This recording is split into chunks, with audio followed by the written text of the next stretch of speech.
Hi, everyone. Thanks for joining us. Mark Becker here with Cathexis Partners. We are very happy to be part of the peer-to-peer virtual conference. Want to go to the next slide? We're one of many hosts and sponsors involved in this year's conference, and we changed it from just one day with like 5 different sessions to 5 days over 5 weeks, 5 Fridays. And we couldn't do it without all the hosts and sponsors that are involved in this. So thanks to everybody that's involved. And there's a lot of great sessions. We've been adding sessions as recently as the last week or so. So, and you need to kind of choose your own adventure and register for all the individual sessions. So be sure to check out the at peertopeerworld.com/register all the different sessions and all the different ways you can interact, including Slack and the LinkedIn group and the app and uploading a video. So don't hesitate to reach out and interact with everybody on your own. Just a couple of housekeeping tips. By now, most of us know how to use Zoom, but ask any questions you have in Q&A whenever you think of them, and we'll get to them along the way. There's also the chat feature in there, and be sure to complete the brief survey at the end of the session for a chance to win some swag from another one of our sponsors, Halo. All right, and we are looking forward to speaking today. Our goal for this series, no matter what if you're starting with your first communications plan ever or just looking to refresh it, our goal is to really take advantage of having this conference over 5 weeks and have this be a workshop every Friday, so you can kind of build on the previous week's discussions and really at the end of it have a campaign that's either refreshing something that you've been working on over years or have a complete e-communication strategy for a brand new campaign. And looking forward to working with you over the next few weeks. So this week is all about strategy. Next week, timing and segmentation, calls to action. Then we're going to get into design, best practices, execution, analytics, and adjustments. Those are the 5 weeks. And each week, we're going to cover the theory behind it, reality, best practices and examples. What happens when you really hit the real world, right? Key questions to consider. And again, each week we're going to have homework. So again, at the end, the goal is to have each of you have your communications calendar completely built out for email communications. With that, I'm going to hand it off to Carrie. Awesome. Thank you, Mark. My name's Carrie Bodell, and I am delighted to be here. And really excited to be part of this series. When Mark and I were talking early on, we were talking about what could we do that's longitudinal over the course of the conference. And we're really excited about talking about e-comm because it is so important. And just want to know that everything here has been crafted, whether you're a big shop or you're one person, we're really going to try to make everything digestible for you. So here we go into week 1. And wanted to start off talking about why are we spending all this time on e-comm? And first of all, it is something that we've all been using for decades and decades to reach out, to recruit, to activate, to optimize our fundraisers, to inform, and to strengthen relationships. In mass programs that are very large, e-comm is one of the ways that people get a sense of what the program is as they're reading it. If they can't interact with a staff member at these programs that have many thousands of people, e-comm is a great way to set the tone. The other piece about e-comm is once you get it, the foundation built right, so many other things can be done that are automated. And that means that we can spend other time later on when we're really, really busy doing things that we can only do during that time. So once we get it set up right, we can kind of set it and forget it and let it run. And we've got a little more time on our hands to do other things. Finally, once we figure out all of the things we need for a great e-comm strategy, that's the foundation for so many other aspects of the campaign. So if you're wondering, like, where do I even start with figuring out my strategy for the program overall, a great place to start is let's put your e-comm strategy and plan together, and that can really inform a bunch of other things.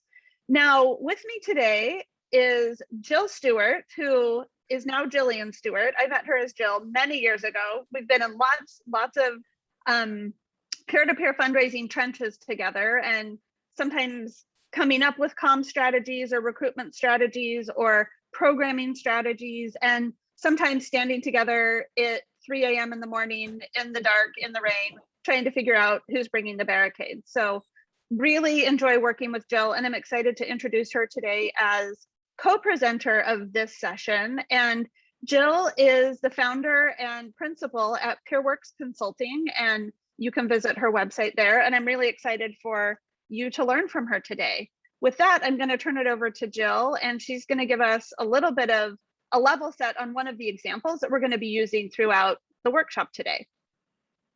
Thanks, Carrie. Yeah, this is just, I guess, a little bit of a teaser for what's to come later in the session, but I'm going to share with you an example, one of the clients that we worked with over the course of 3 years. It's Pieta House's Darkness into Light event. It's an event, a large scale mass participation walk.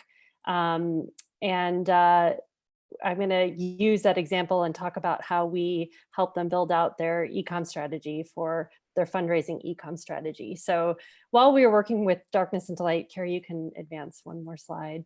The event actually started back in 2009 as a very humble event. It only had 400 participants, and it was in one city in Dublin. And before the pandemic, so I wrote how it's been going, because while the pandemic has kind of shifted everything for most live events. But as of 2019, the event had grown to a series of 200 events across 16 countries and with over 200,000 participants. And we worked with Pieta House very closely from 2016 to 2018 to help them grow their fundraising revenue. So on the next slide, Carrie, you can see what we were able to do in the course of 3 years. And this is just a look at the fundraise revenue, not the registration income that they made. So I'm excited to share, and I should say that a lot of the growth here really came down to the e-comm strategy. There really wasn't much else that would have impacted this kind of growth. This is how we really drove these results. So I'm excited to share some of the strategy and also a peek at some of the tactics that we used to get there. Awesome. So I want to start out and just do a little bit of time on strategy and tactics. And I am currently at Susan G. Komen, where we have lots and lots of different peer-to-peer programs, and we're working on e-comm strategy for all of them. And of course, we're working on lots of other strategies to fine-tune and grow these programs. And previous to that, I was in the consulting world for many years and would often hear people say, oh yeah, we're doing such and such a strategy. And I would think, wait a minute, now is that a strategy or is that a tactic? And so what I want to do here is get really clear on how we're defining strategies and tactics. And again, today we're talking about strategy. So strategy are the big picture, long-term goals, and the big picture path to how we're going to achieve those, where you're going and how you're going to get there. Now, tactics are the specific steps that you have to take along the way. And the way that I've always thought about this is a little bit goofy, but gonna make a real world example. So our goal is to drive from San Francisco to Chicago.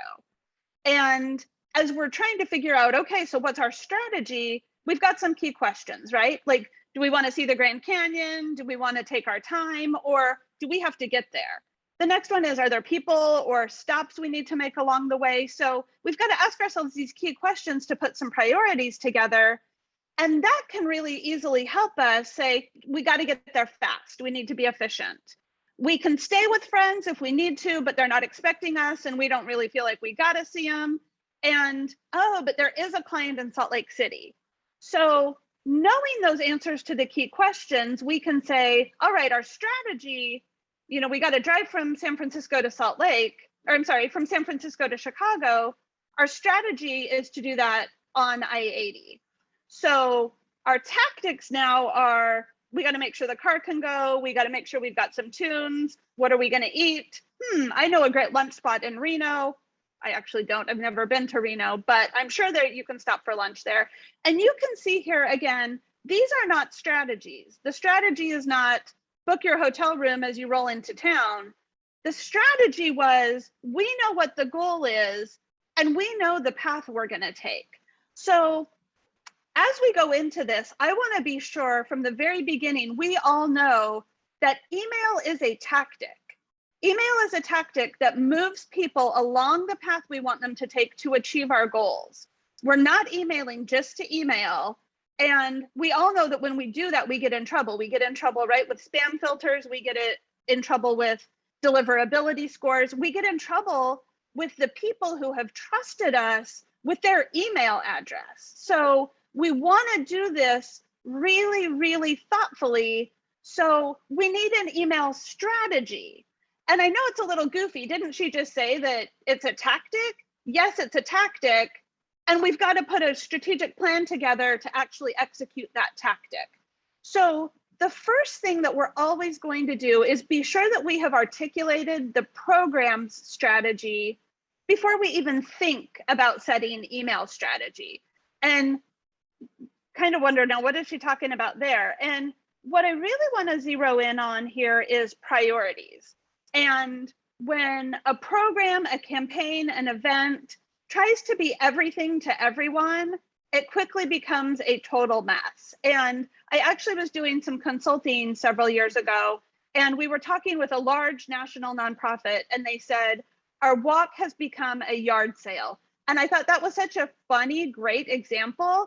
And it was, we've got to have advocacy, and my advocacy team is there, and they're trying to get people's phone numbers so they can connect them with their representatives. And it's got to be for corporate teams, because the corporate program is all over this thing. So it's all about corporate teams, but it also has to be friends and family friendly, and it's got to be a great photo op for my marketing team so they can put it on the, and it was on and on and on and on.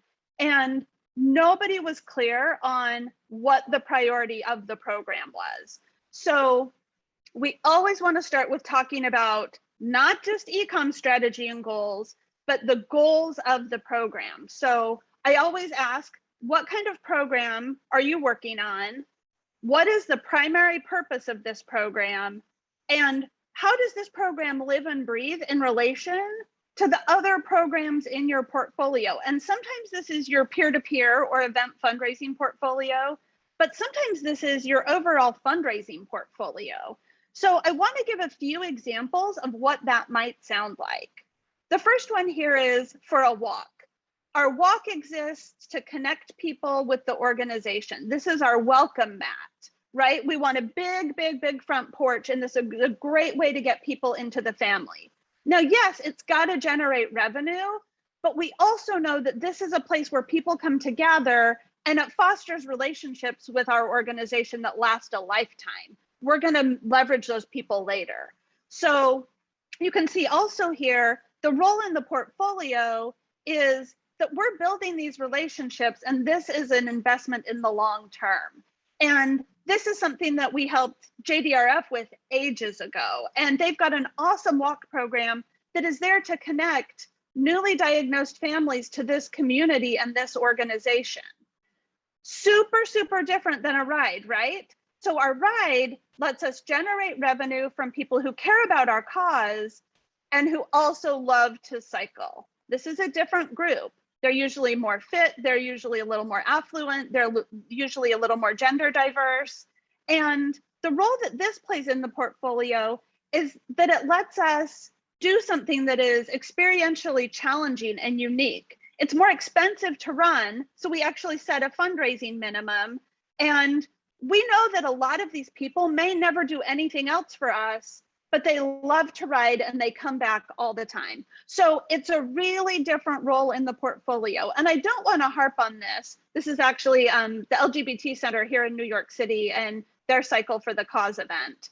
We've got an endurance example here. I'm just hoping that you're starting to get the feel for how you talk about the primary purpose of a program and then the role it plays in your portfolio. An endurance program is awesome because it lets you capitalize on someone else's event infrastructure and those expenses and lets you get running enthusiasts. Part of this, though, is if they're fundraising for me this year and I don't have a bib to Boston next year, they may go fundraise for St. Jude next year. I don't sweat it because I know that's the dynamic of the program. So I'm going to move on pretty quickly here. We've got some things to consider. The first thing I want you to do is be sure, even before you think about eComm, that you're clear on the goals and priorities of your program. You've got to be clear on what the program needs to do to be viewed as successful within your organization. The next one is you've got to understand how this program relates to the other programs in your portfolio. Again, event fundraising and peer-to-peer programs, but also other revenue programs. And a bonus question to think about is just, what do the program's priorities and role tell you about what the tone of the program needs to be? And we're going to get into that a little bit more in subsequent weeks about messaging and the visuals, but a program for newly diagnosed families might feel really different than a program for people who love an endurance challenge. To kind of wrap this section up, your walk program that has gone through this process can really be a utility knife for the organization. You can hang almost any development channel off of this, where a walk program that has not thought about what it wants to be is going to end up being a yard sale, and nobody wants that for their walk program. Shifting gears a little bit, we've got to understand who we're talking to. And I think we've all got some kind of analysis like this. Catalyst is a group that does awesome data analytics, and they will tell you who your average person is and where they shop and what they like to listen to on the radio, what they're interested in buying. And this is absolutely critical information. The thing I will say, though, is people are not average, and we need to know who our average participant is, but we also need to know who they are individually. And I'm going to use Cycle for Survival as an example here. They do an awesome job of this. So I'm going to move left to right, and going left to right, we've got people who are doing the event for lots of different reasons. The first one is, I love to spin and Cycle is awesome. I'm doing this for the activity. This next guy says, yeah, my team from work is writing. This can also look like my pastor made me do it, or my sorority president made me do it. The next one is, I do this with my friends and we do it every year. This is an annual tradition. The next one is, I'm actually connected to this cause. We're doing this to celebrate something that has to do with my connection to, in this case, cancer. And then finally, all the way on the far right, we've got, I'm not just doing this because I care about cancer. I'm doing this because I believe that Memorial Sloan Kettering is the place to be. So what we see here, again, moving left to right, strongest affinity, moving over, weakest affinity on the left, moving over to strongest affinity. The other things we want to start to understand about people is, who are they? We're going to treat a top fundraiser differently than we're going to treat a first timer. We might get the board member some different communication. We might need to know someone's a dad or an activist or a veteran or a pet lover. Now, at Susan G. Komen, I don't need to know that they're a pet lover, but you better believe that at the Humane Society, they do. Now, if I decided to do a pet walk to raise money for breast cancer, I'm going to want to know that they're a pet lover. So you've got to get really clear about what's important for you to know. So here we go again, things to consider. You've got to figure out who your primary target audience is for the program. You've got to know, what do you know about them on average? On average, I have a feeling that a lot of our people look a lot alike. You've also got to start to figure out what other information you need to know about individuals so you can customize your eComm to them. We're going to talk a lot about segmentation next week, but this is the first step we're going to go to start to think about that. So I want to give you a few ideas. Now, these are things that your data can tell you, right? Are they new? Are they coming back? Have they fundraised? Are they on a team? Did they log into their fundraising center? And I'm using fundraising center kind of as a generic term, knowing that we've got lots of different platforms. Have they customized it? Have they sent an email? Did they change their fundraising goal? Sometimes they set it higher, sometimes lower. Sometimes they zero it out. That gives you information. Did they donate at the time of registration? There are some things, though, that your data cannot tell you, and you might actually have to ask. Why do you care about this organization? How are you connected to this cause? Are you going to join a team? Jill's going to talk a little bit more later about, are you planning to fundraise?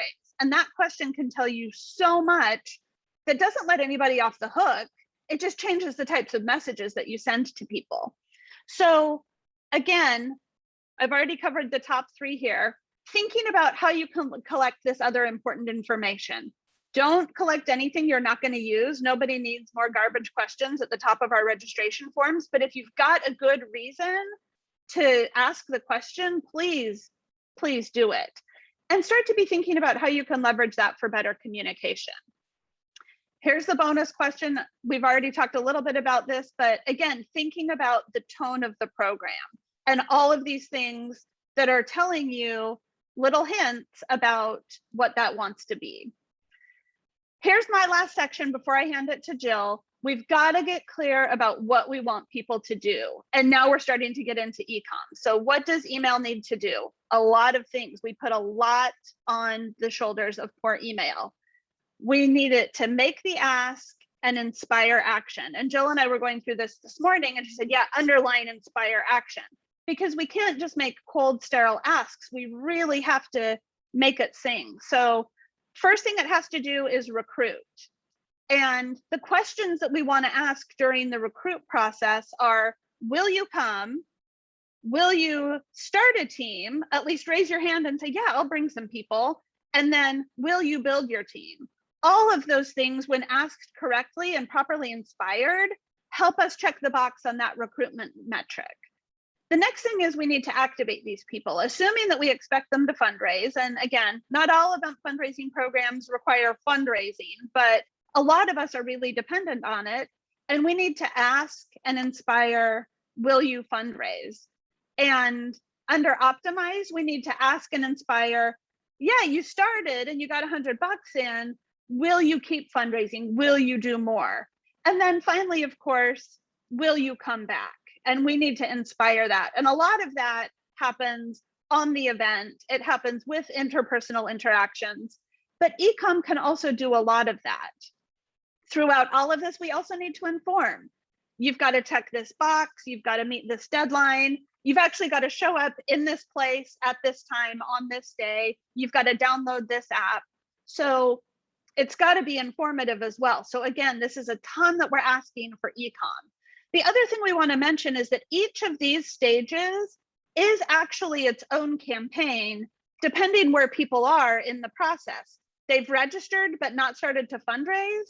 We need them in the activate campaign.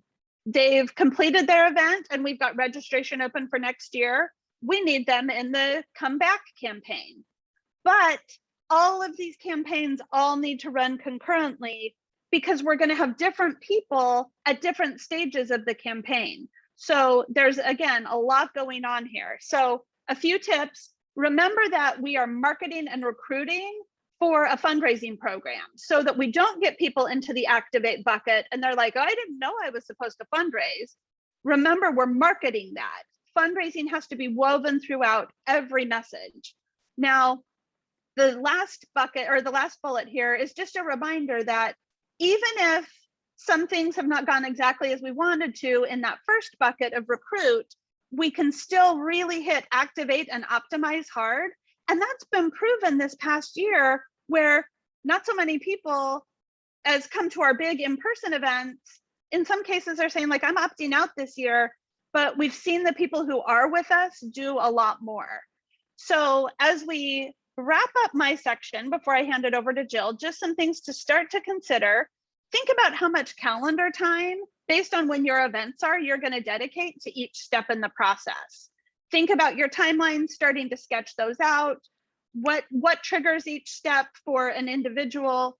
How do these messages need to sound? When do you stop communicating about a step? When do you stop communicating to an audience? When should you, and how does this differ from what you're currently doing?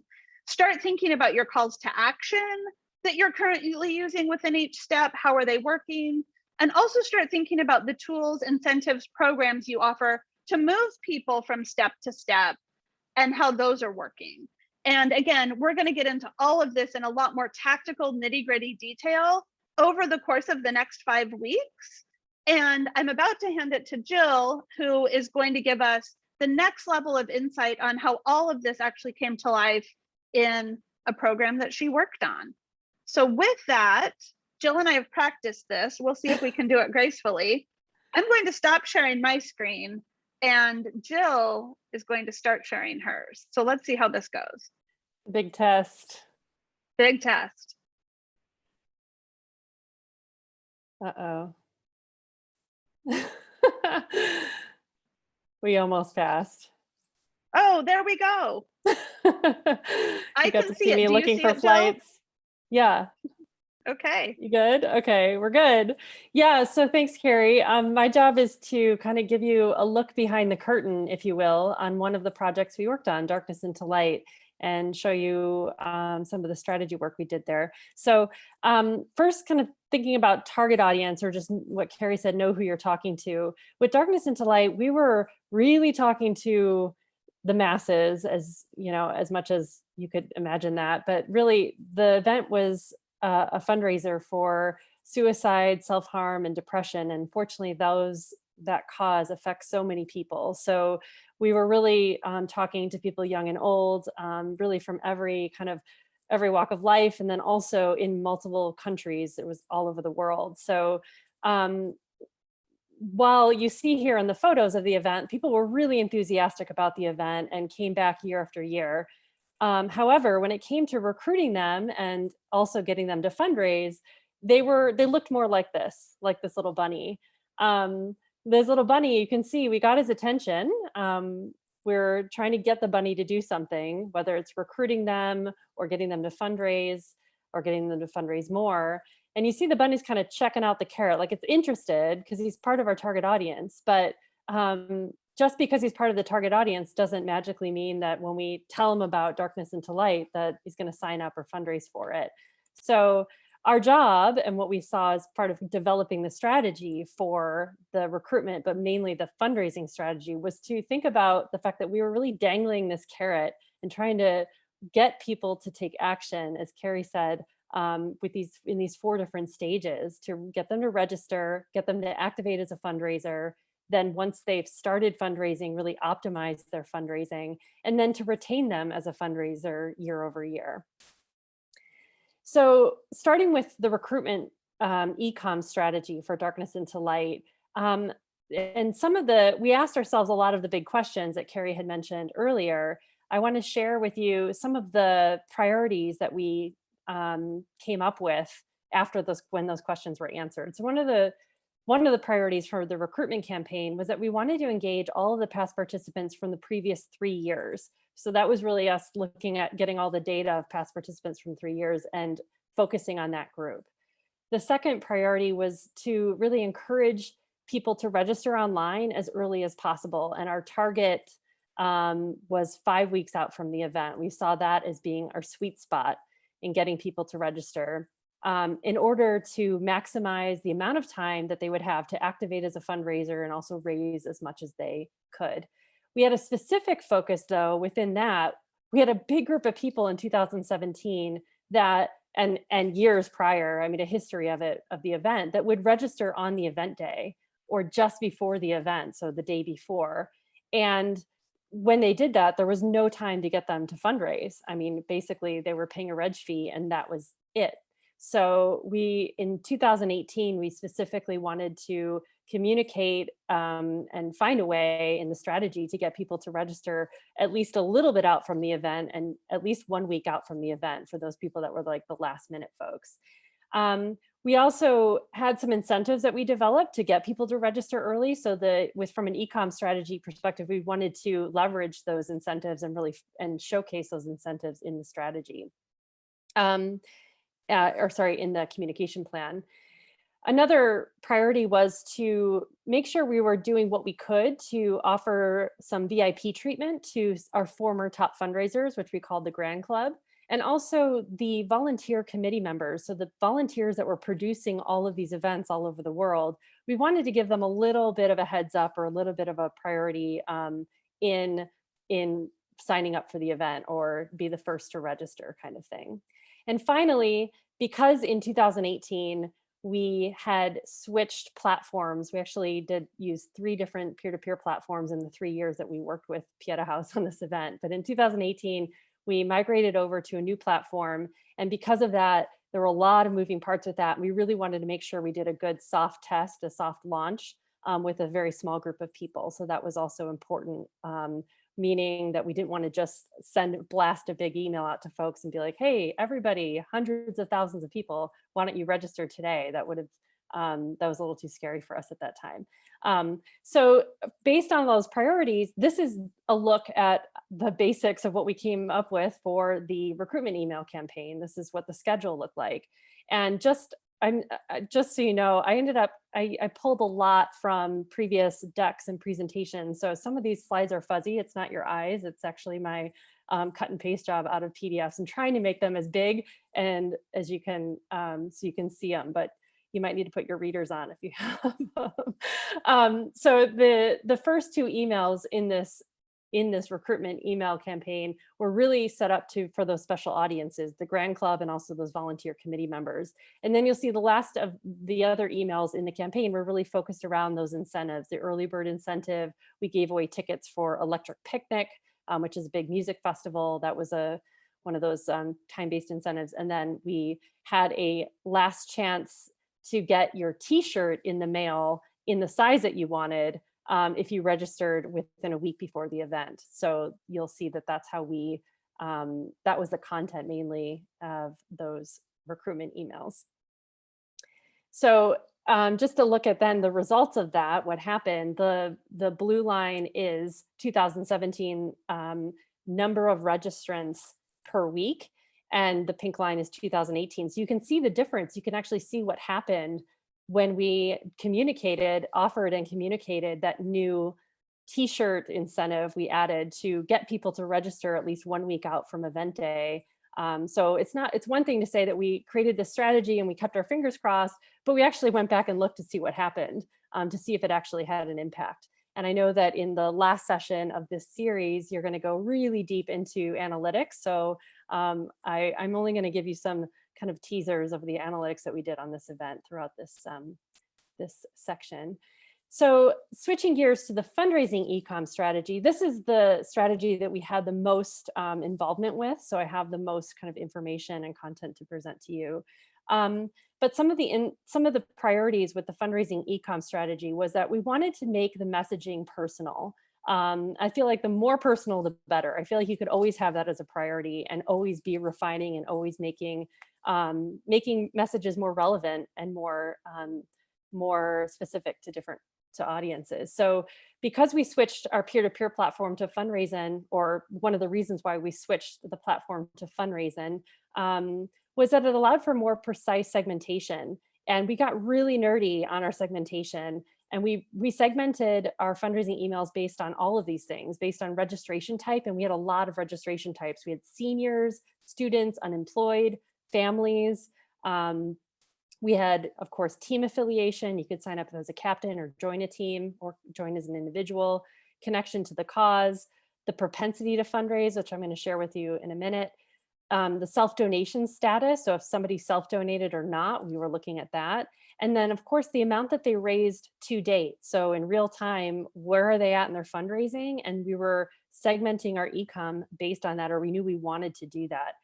So we wanted to make it personal. We also wanted to be really efficient. We're talking about this giant event in multiple countries. Thankfully, the event all happened on the same day in May. So it wasn't like we were running schedules that were overlapping with each other. We had everyone on the same kind of calendar, which was a godsend, but we still needed to be efficient. So we wanted to automate our messaging as much as possible. And that led us to switching over from using MailChimp to Campaign Monitor as our emailing tool, because we were able to set up some automated journeys that were actually based on someone's registration date. So that was really helpful for us in 2018. Campaign Monitor was one of the few that was that allowed for that. So that was part of it. We also wanted to make our messages relevant. And by that, I mean, we wanted to be able to inspire people with real life, real time success stories. So we needed to figure out a way, the tactics on how to do that. And lastly, because this event, Carrie talked about like, what is the main purpose of your event? And for Darkness into Light, yes, it's a fundraising event, but more importantly, or the biggest priority for that event was actually bringing together, creating this movement, a global community of people that care about the issues of suicide, self-harm, and depression. So as part of that, we were asked to not be, we weren't going to be pushing fundraising as the very first thing out of the gate when somebody registered. Instead, we wanted to really celebrate the movement and celebrate this event and make people feel like they were doing their job or like they were doing something by just signing up, that signing up was just enough. So we had to walk a fine line between asking people to fundraise, but not being too pushy or be seen as greedy, especially with the senior citizens. That was a kind of a sensitive group, and also anybody that changed their fundraising goal to 0. And in this case, because we didn't want the event to make it feel like they had to fundraise, we did allow people to set their fundraising goal to 0, which is not a normal kind of thing for most peer-to-peer programs. So a high-level overview of the fundraising plan.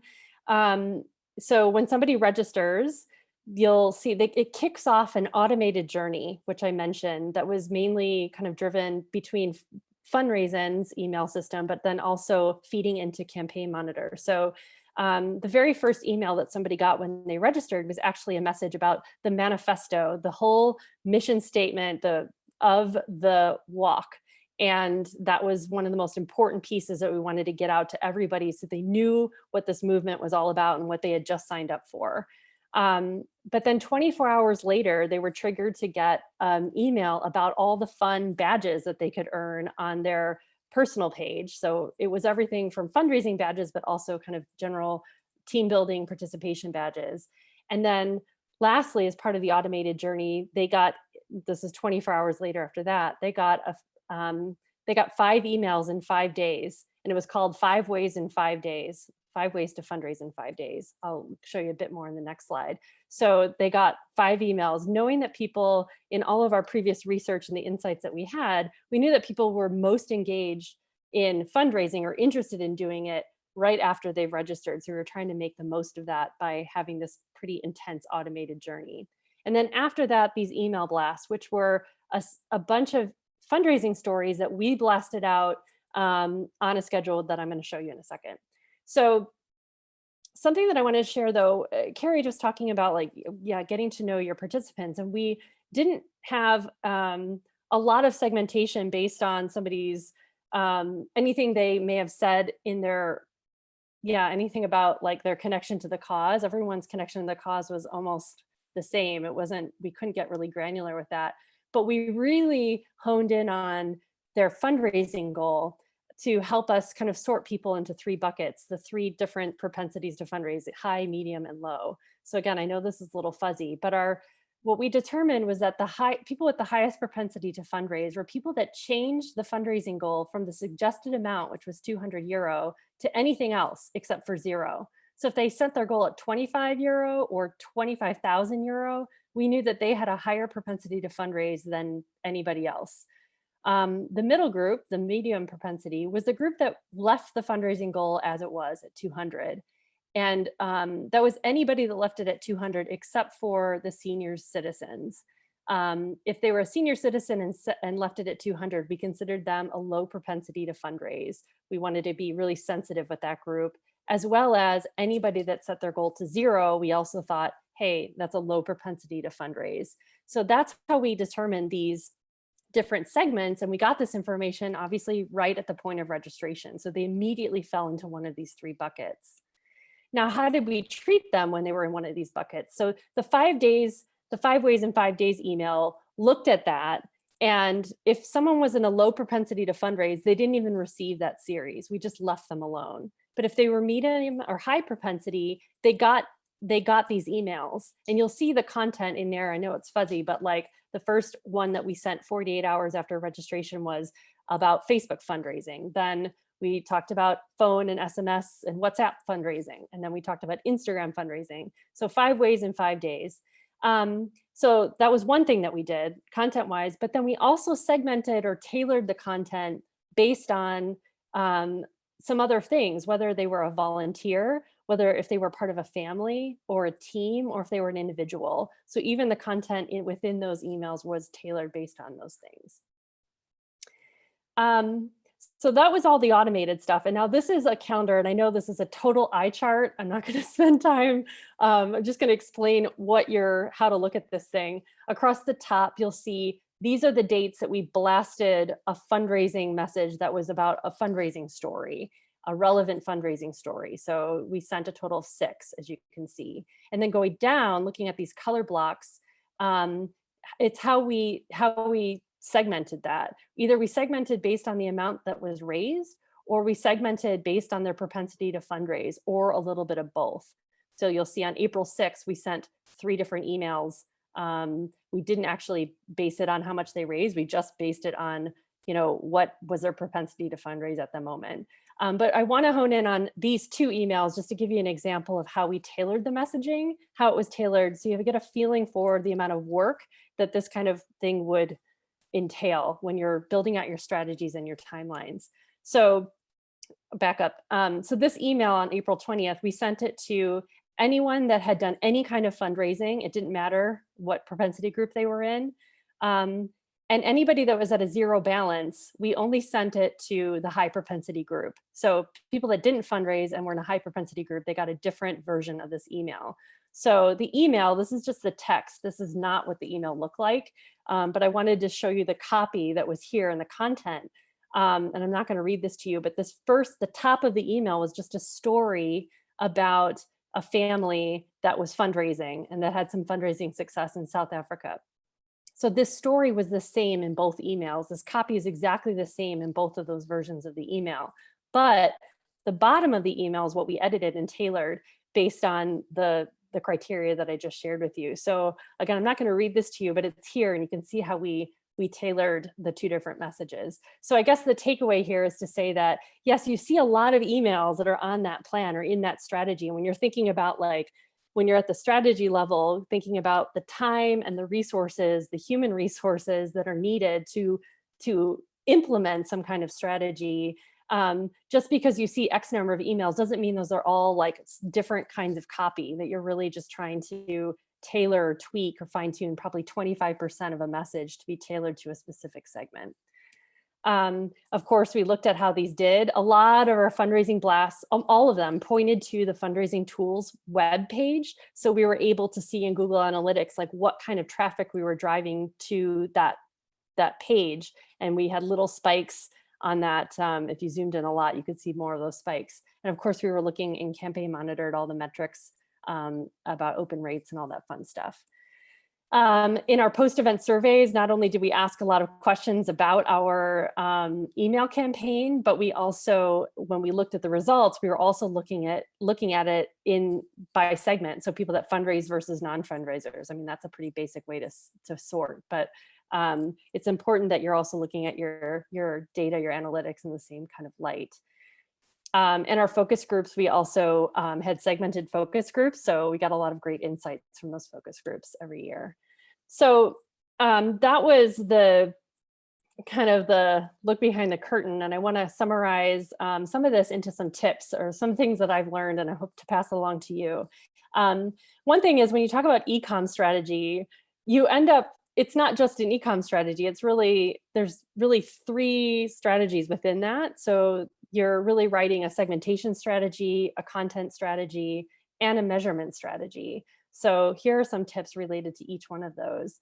From a segmentation strategy standpoint, the first thing is to really get clear about what your system, your peer-to-peer platform and your emailing system, what can it do for you? And if you haven't been asking your platform provider in the last few months, there's probably something new there that you could be leveraging and using as it relates to segmentation, or at least hopefully they're making a lot of updates to those things to make them more useful for you. But if your platform and system can't do what you want it to do, then it's time to shop around because there's so much development happening all over the place. So cathexis is a great place to ask if you don't know where to go or what to look for in a platform or who to check out. I would say check with Mark and he could probably point you in the right direction. When it comes to recruitment segmentation, just consider these kinds of segments. This is not a complete list by any means, but just some kind of more common segments that our clients have used when sending out recruitment emails. One I want to highlight, though, is registered participants. I think that's a forgotten group or a forgotten segment, that once somebody registers, you don't think about sending them recruitment emails anymore. But your registered participants are great people to be doing peer-to-peer marketing and getting people to register for your program. From a fundraising segmentation standpoint, just consider these, which we've already kind of covered, but consider those for the basis of your segmentation strategy.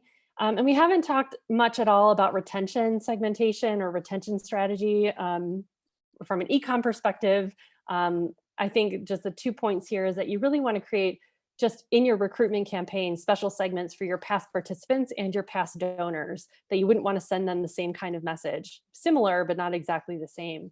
And then when you're thinking about your donors or any lapsed participant or lapsed donor to your peer-to-peer program, and you're thinking about how do we retain them as a donor to our organization, you really want to be working with your fellow staff member that's in charge of major gifts or individual giving to really develop that kind of bridge strategy and that bridge e-comm plan to move them over ideally and get them to be a regular donor.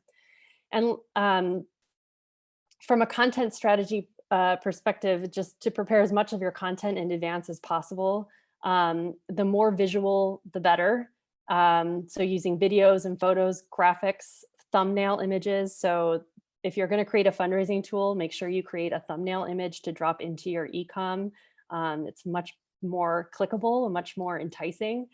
I think you should always be collecting success stories from really top fundraisers all the way down to somebody that just got their very first donation in their entire life. Because all of that is inspiring depending on who you're going to be sending that story to. And then be creating and leveraging statements of impact. So if you don't have solid statements of impact, like how much $500 will help your cause, or because so many people started fundraising this week, we're able to do this. You really need to be digging those up or looking for those or creating those. Interesting stories and also statistics can be very motivating and you can use that in your e-comm. So, and also incentives and recognition pieces. So I'm telling you this because this is not stuff that you can just do overnight. This is something that needs to go into your planning and into your overall budget, if you will. So this is very much part of, more of that high level planning piece. And then lastly, the measurement strategy tips. You got to know your KPIs and how you will track them at the beginning. Make sure that your registration and donation forms are set up to capture important data and info. I think this has been one of the things that kind of separates different platforms, or your ability to alter the registration form. And I always look for something that's really flexible where I can ask any question as long as, I need to be able to edit it so I can ask this question. So confirm that your platform can do it, and confirm that they can make the reporting really easy and the analysis really easy. It's one thing to collect the information, but if you can't get the information out of it, you've got another headache on your hands. Obviously adding tracking codes, so Google social tracking codes to your website. And then I would say to do a light or mid-season analysis to make sure that you're on track to reaching or hitting your KPIs. So you can make some midstream adjustments if you need to your strategy. And at the end, of course, do a really comprehensive assessment using data analysis, focus group surveys, you name it. So hopefully all of these kind of tips, I hope, will help you be able to turn your ability to get your bunny to feel like this on the left, to feel like he's, ready to roll with either joining your program or fundraising. So with that, I'm going to pass it back to Carrie, who's going to talk about the homework. Awesome. Thank you, Jill. And I'm going to let you keep sharing your screen and just bounce me through these. So we do have some homework here. And if you can, yep, there we go. So we've seen a bunch of questions in the Q&A, like, will you share this deck? This is moving fast. I know I went really fast. Jill went a little bit less fast than I did, but we know we just covered a ton. And the answer is yes, absolutely. We will be sharing this deck. There's also a recording that you'll be able to access. So you can go back and go through all of this. So Homework here on program strategy. This is all going to sound familiar. Get clear on the priorities of the program, articulate what it needs to do in order to be viewed as successful within your organization. Sometimes that's going to be generate leads for people who might donate later. Sometimes that's going to be, we need to be generating revenue right now. Sometimes that's going to be, we want to be infiltrating a specific target audience. So what does this really need to do? And the last one here is, how does it relate to everything else that you've got going on? How does it feed other programs? How does it potentially compete or complement other programs? So you've really got to get clear on what this program is doing and how it fits in your overall portfolio. The next one is on audience. Be really clear about who your primary target is. Who is this program for? And sometimes that means men aged 25 to 55 and they live in suburban Detroit. But it might also have a connection to your cause. It might also be an affinity to the activity. So you've got lots of different options there. You also want to figure out what you know about them as an average, as an aggregate, but then also what are the things you need to know about them so you can start to segment and customize. And Jill gave some really good examples. Something you might want to know about an individual is, do you plan to fundraise? And again, like I mentioned before, you may not let them off the hook. You may just send them different messages than the person who says, yes, I plan to fundraise. I'm going to fundraise $2,000. Get really clear about how you can collect that information and start to sketch out how you could leverage that information. And in these last two, like Jill said, setting the plan to collect the information really depends on knowing what your tool will allow and the kind of flexibility you've got there during the registration process. If you can't automate it, you may have to get a little more human intervention to collect the things that you decide really matter most. And, you know, when I say start to sketch out, Jill, take me one more forward. We're starting to just seed some thoughts for weeks 2 and 3. So this is homework for overachievers, is start to sketch out your timeline, start to identify triggers, start to identify when things go out, start to identify things you know you need to change, start to think about when you're going to start communicating and stop communicating to different audiences during different phases, and then start to get a sense of whether your system can do everything that you want it to do. And if it can, that's awesome. Does it require more time? Does it require more human capacity than you've got right now? Like Jill said, these are strategic questions that impact your work plan, that impact your budget.